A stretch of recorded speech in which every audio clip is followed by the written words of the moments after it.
You don't know anything about bows. Hey guys, so I was gonna do a quick video today showing you my ascender. Thought I'd do a quick video on that. I use a different one for my to the top of the platform, but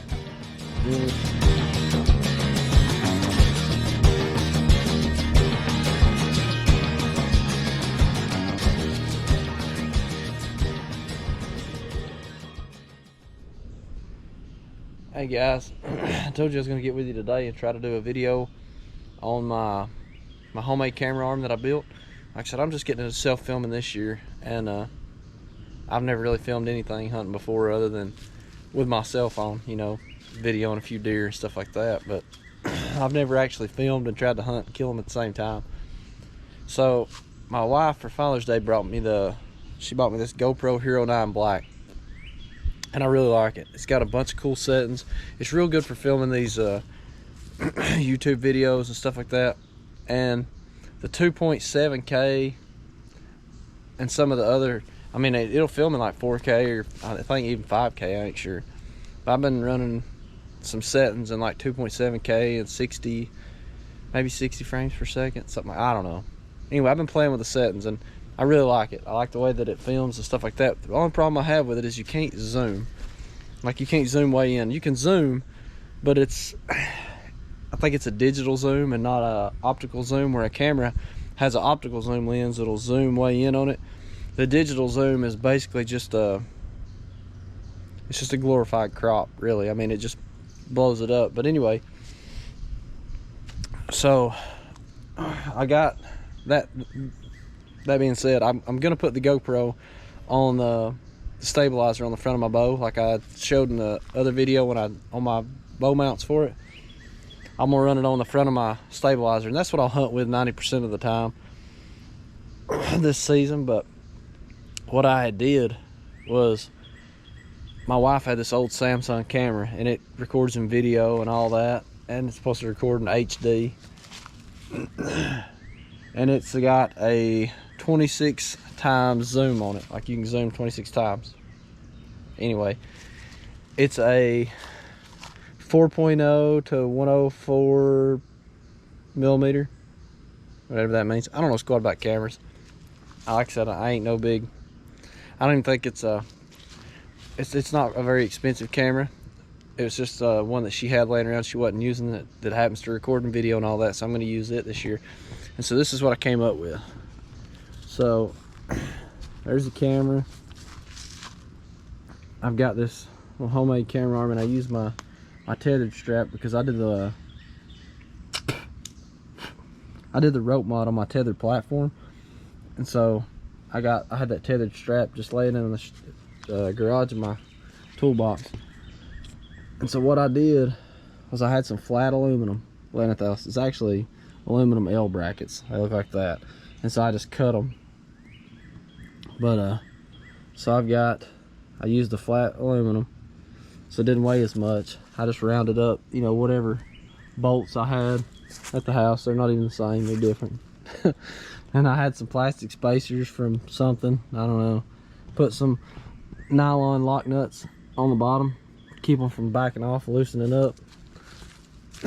And then I think these pieces are like 10 or 12 inches.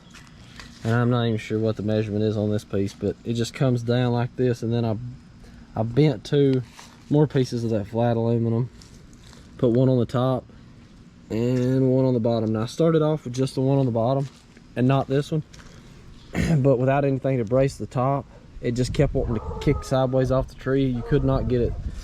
And so now, with the one on the top and the one on the bottom, you cinch this tethered strap down pretty good.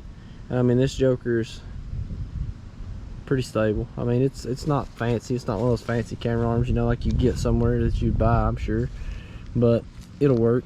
And see, this thing I can get. Maybe I should have put a third section on there to where I could get better angles, but it's whatever. I'm not sweating it. I'm gonna see how this works. Like I said, I'm not a huge camera guy anyway, and I could turn the camera itself some if I needed to, or I could come over here with it. It's just gonna be something I'm just gonna try to bump it around, you know, maybe get it set, at least filming the shot. I'm thinking this has that 26 times zoom, and I can adjust this little, this is just a GoPro mount, and I use that double-sided tape the GoPro gives you with the mounts. And this is one that came in that cheap Amazon kit. You can see it, I can angle it, whatever I need to do with it, up or down. And I got it pretty tight so it'll hold the weight of the camera. But what I'm thinking is I can zoom in with this where I couldn't with the other. So like, let's see, let's turn this on. All right, so right now it's zoomed all the way out.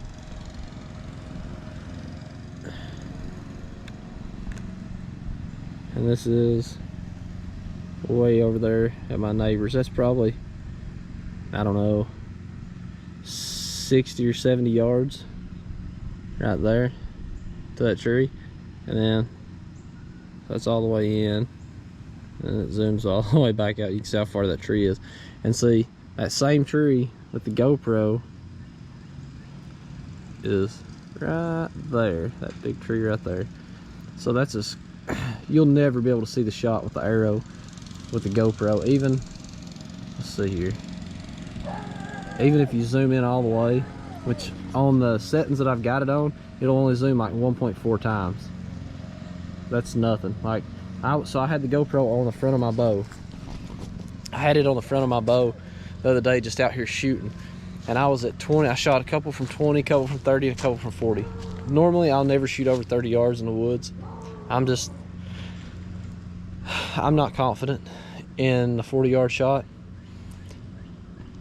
If I had one and I ranged it, and there happened to be a lane where there's actually nothing in the way, I might take it just because I was excited. But most of the time I probably won't shoot over 20 or 30. But so that being said, this big block target right here, it's a broad force target. I think it's 24 by 24. And then I've got this big old bag target here. I was shooting at 20 yards. I shot 2 at 20, 2 at 30, 2 at 40. And you could not, so you could see the arrow leave the bow, but I mean, it didn't get nowhere. And once it hit the target, like when it got close to the target, once it got so far off the bow, you couldn't even see it. So that's why I figured I needed to do something as far as self-filming if I'm going to get better quality shots. I'm still going to run the GoPro on the bow. So assuming I don't get this rig turned and angled just right and get it actually on the animal to get the shot, then what I'll do is I'll still have the GoPro running and I'll still get the picture. You know what I mean? I'll still get the video, I'll still get the shot, but you just won't be able to see it as good as you could if I had this rig right here going. So I was just wanting to do a quick kind of overview of what I'd done here, what I'd rigged up. I wrapped some camo duct tape on this joker to kind of hide it a little bit, but that's how I'm gonna run this year on my self-filming. Like I said, this is the first year I've ever tried any of this stuff. I've never self-filmed before, so we'll kind of play with that a little and see how it goes. But anyway, that's my video on that mess for the day, and I'll catch you guys in the next one.